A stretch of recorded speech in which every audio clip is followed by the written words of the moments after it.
Greetings, everyone. Here are the main contents of the video. A major earthquake in Russia has crippled the country, fuel is gone, and riots have erupted. Long lines of cars have been left motionless for days. People are bringing out firearms to fight over every drop of fuel, and society has been pushed back to primitive times, with people using horses to deliver goods. Moscow's shield has been torn apart, and over 1,800 integrated stations have been lost, crippling Russia's energy system. Ukraine's precision drone strike campaign has disabled nearly half of the country's oil refining capacity and blown away the logistics center right next to the Kremlin. The Kremlin's deadly standoff, collapse of the social contract, and economic crisis. From having to bitterly import oil at double the price from India to the raging inflation storm that is hitting the safe zone of the upper class, the Russian government is stuck in a deadlock with no way out. The Kremlin's dilemma, the collapse of the secret social contract between the government and the people, and the life or death question, withdraw air defenses from the front to protect the homeland, or sacrifice industrial infrastructure to continue the war. Welcome to the Luanban Shensu's analysis program.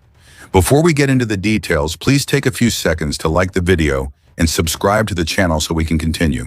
Thank you, dear viewers. The capital is going crazy, Russia is paralyzed, fuel is running out, and riots are breaking out on the streets. Ladies and gentlemen, the fuel pumps are running dry, and endless lines of cars are stuck motionless under the scorching sun. This marked the start of one of the darkest, most shocking chapters in modern Russian energy history. The Ukrainian military's long-range drone campaign has systematically targeted Russia's key oil refining infrastructure. Especially, the peak during June and July dealt a heavy blow, crippling almost all the energy arteries that sustain this nation.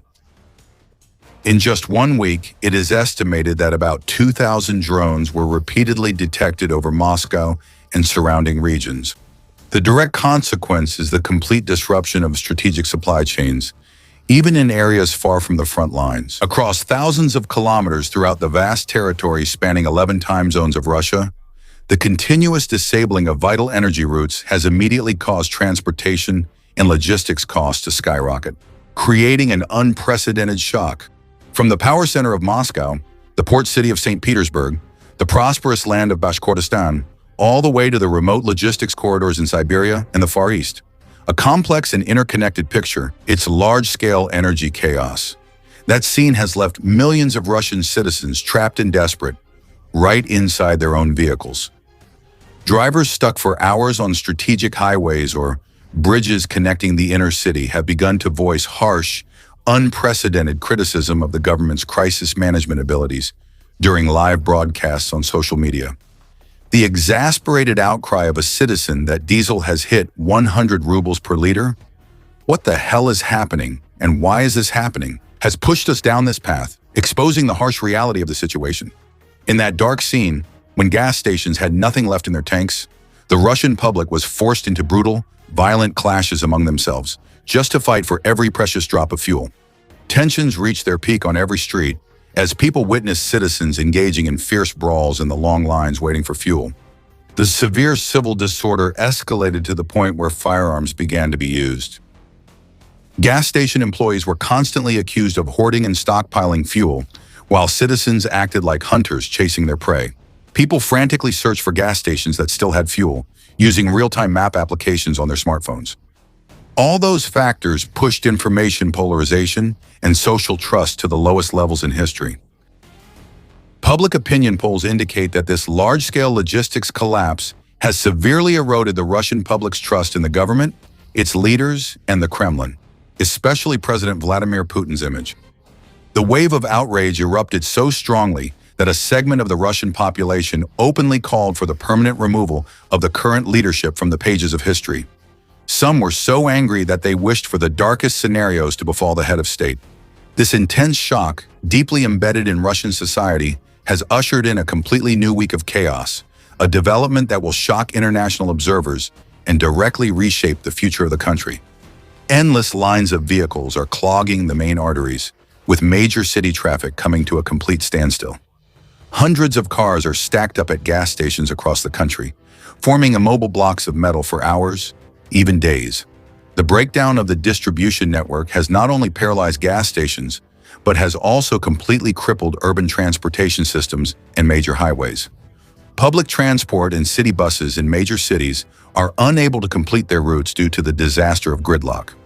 Daily commercial activity is frozen, with business indices in city centers dropping to nearly zero.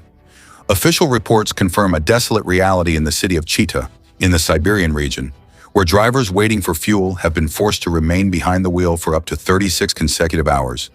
Traffic police have been deployed to maintain order, but can only intervene to prevent those trying to cut in line, as people who have been waiting for days are in a state of extreme frustration.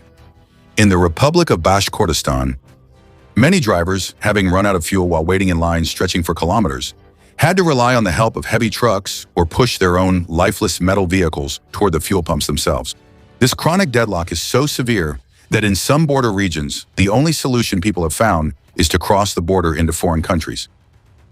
At hotspots beyond control, local authorities have been forced to issue orders sealing off the last drops of fuel at gas stations, turning them into untouchable strategic reserves reserved exclusively for medical emergency vehicles and fire trucks.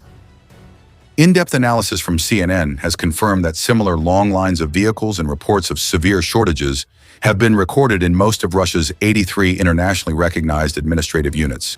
The prolonged uncertainty lasting for hours along with this severe resource shortage has caused a psychological disaster weighing heavily on society, turning every street corner into a miniature civil battleground.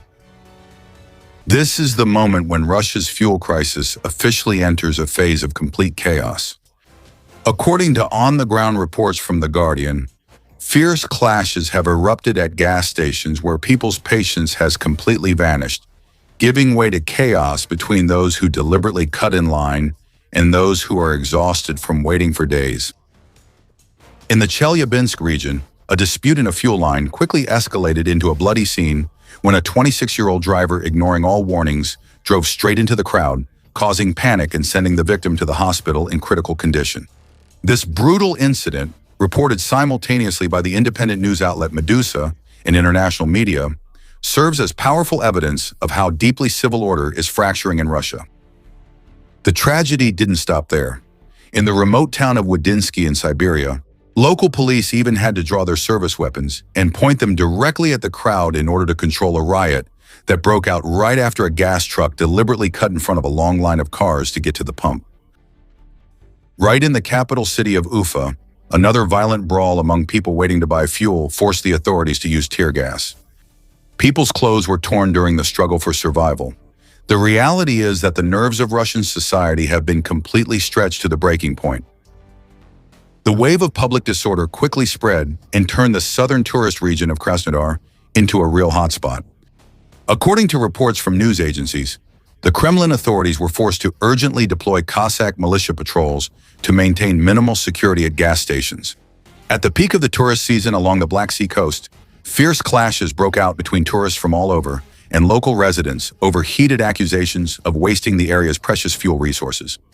This has sparked conflicts with local nationalist overtones, deeply dividing the community. Official data from the Russian National Bureau of Statistics shows gasoline prices rose 19.9% from last year. However, at independent private gas stations, the actual price increase is believed to have exceeded that threshold. Amid severe shortages, a black market network reminiscent of the old Soviet era has quickly spread across the country. The reputable business newspaper Kommersant reported that the transportation and taxi industries in major cities have had to cut their operations by up to 20% due to fuel shortages. Meanwhile, drivers are proactively canceling long-distance trips out of fear of breaking down completely in the middle of the road. The shutdown of taxi services has triggered a surge in public transportation fares in major cities, causing the travel costs for an average person to double compared to before. Even worse, in the industrial suburbs of Siberia and mid-sized cities, household waste has not been collected for weeks and has started piling up like mountains on the streets. This sends a warning signal that this devastating fuel crisis is quickly turning into a serious public health disaster. Moving to the agricultural sector, this energy crisis has extended its reach to directly threaten the national security of the Russian Federation. The crucial wheat harvest season, which peaks in July and August, has come to a complete standstill simply because there is no diesel to fill the tanks of tractors and combine harvesters. The disruption of the harvest in one of the world's leading food exporting countries not only raises the risk of severe food price inflation in the domestic market, but also sounds the alarm for a new wave of crisis that could shake the global agricultural supply chain. While the massive combine harvesters remain idle, they've become huge scrap metal blocks scattered across the fields, while logistics trucks sit parked and idle with engines off. Even in the remote city of Yakutsk, heavy trucks belonging to major transport corporations are also stranded in many remote corners of the Siberian region. It's devastating since they can't get any diesel fuel. This scene exposes the severe paralysis of foreign trade flows. The railway transport sector suffers the same fate. Industrial production lines are facing a serious raw material bottleneck because diesel-powered locomotives, which are responsible for hauling materials on branch lines that are not yet fully electrified, cannot be refueled to operate. A video shows delivery workers riding horses to deliver parcels instead of using motor vehicles, which has gone viral on Russian social networks. Unable to find fuel, logistics companies and shippers are forced to turn back time, resorting to horses or horse-drawn carriages as a last resort, pushing society back to the primitive transportation methods of the pre-Soviet era. At the heart of this energy crisis, which is dragging Russia back to these primitive times, is the extremely precise and devastating deep strike doctrine that the Ukrainian armed forces have implemented since early 2026.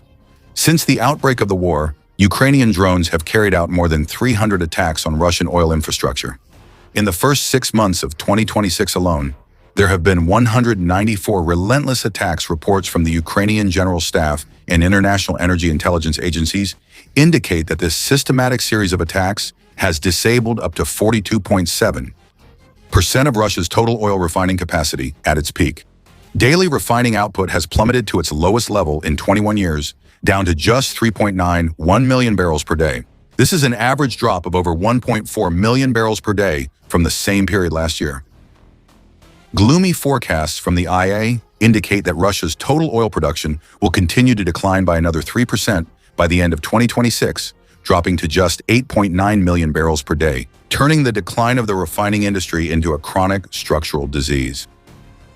The skyrocketing surge in transportation and logistics costs creates a ripple effect that multiplies throughout every corner of the economy, from essential food items on supermarket shelves to construction materials, making life increasingly difficult for Russians. All efforts by the Central Bank of Russia to tame the inflation monster by continuously raising interest rates are rendered ineffective when expensive transportation and fuel costs push product prices to a new level every day. The leadership of the Central Bank of Russia has fallen into an impossible economic dilemma. On one hand, they have to tighten monetary policy to curb inflation. Meanwhile, they're working to save numerous factories that have halted production due to fuel shortages and face mass bankruptcy. The Economic Management Board, chaired by Deputy Prime Minister Alexander Novak, had to hold an emergency meeting to discuss the scenario of a complete ban on oil exports. DN Sen, it's remarkable that a top global energy power must take such drastic actions, damaging its commercial reputation internationally due to its inability to ensure self-sufficiency. This has revealed the system's desperation. Close allied nations in Asia and Africa, places that for many years relied on Russia's cheap and stable refined energy sources, are now scrambling to find alternative supplies on the global market after Moscow's sudden shutdown decision. In that bitter situation, Russia was forced to carry out emergency purchases, exceeding 70,000 tons per month by tripling the number of train shipments coming from its neighboring country, Belarus. Not stopping there, Moscow made an unprecedented historic deal, importing by sea on a large scale using oil tankers from India's Nazar energy refineries. President Vladimir Putin's repeated failures in rescuing the country from the spiral of energy decline, it doesn't just stop at the pumps, but it has spread as the entire logistics, commercial, and massive military network of this country has become a target for drone attacks from Ukraine. The most recent shocking evidence happened on the night of July 18th, when the largest distribution center of the e-commerce giant Whiteberries, known as the Amazon of Russia, in the city of Elektrosto, just a short distance from the heart of Moscow, just 50 kilometers away, was hit with devastating destruction. The strategic strike carried out by Ukraine's unmanned aerial system forces caused material damage exceeding $1 billion at a facility suspected to be a storage site for military drone components and dual-use equipment.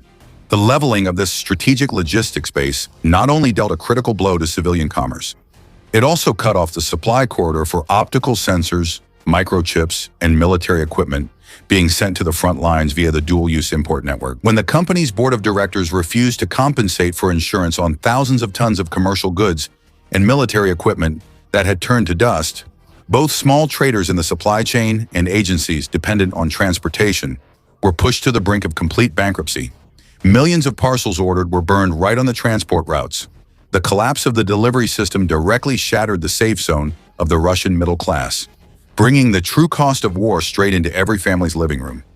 On that fateful night, a strategic oil depot with 24 giant storage tanks, with a capacity of up to 11,500 cubic meters at Noses Town in the eastern outskirts of the capital, the facility that directly supplied fuel to the capital turned into a giant fireball. Thick black smoke columns rose for days from this strategic storage site, exposing to the whole world a catastrophic scenario. Energy security in the Kremlin's own backyard had completely vanished. Ukrainian President Volodymyr Zelensky officially confirmed that the long-range strikes were carried out 500 to 700 kilometers behind the front line. Meanwhile, Moscow Mayor Sergei Sobyanin bitterly admitted that more than 1,890 drones had rushed toward the capital in just 1 week, a record number of nearly 2,000. Unmanned aerial vehicles attempted to penetrate the capital's airspace. In just 7 days, they created a tactical nightmare. They depleted ammunition and overwhelmed Russia's air defense radar system. The high command at the Kremlin is facing a historic dilemma. Either withdraw air defense assets from the front lines to protect domestic oil refineries or sacrifice critical industrial infrastructure in order to continue sustaining the war at the front. A wave of discontent is rising from all directions, with permanent damage at the oil refineries. Along with the deepening gloom of the economy, all these send a signal that the passive obedience of the Russian public to the authoritarian regime may soon become a thing of the past. Russia's loss of a sense of sovereignty and security right on its own territory will directly affect the situation on the battlefield. This signals a stormy period ahead, turning the coming months into one of the most severe and life-or-death economic tests in Moscow's history. So, in your opinion, facing this crisis, can Belarus and India save this country from a total disaster?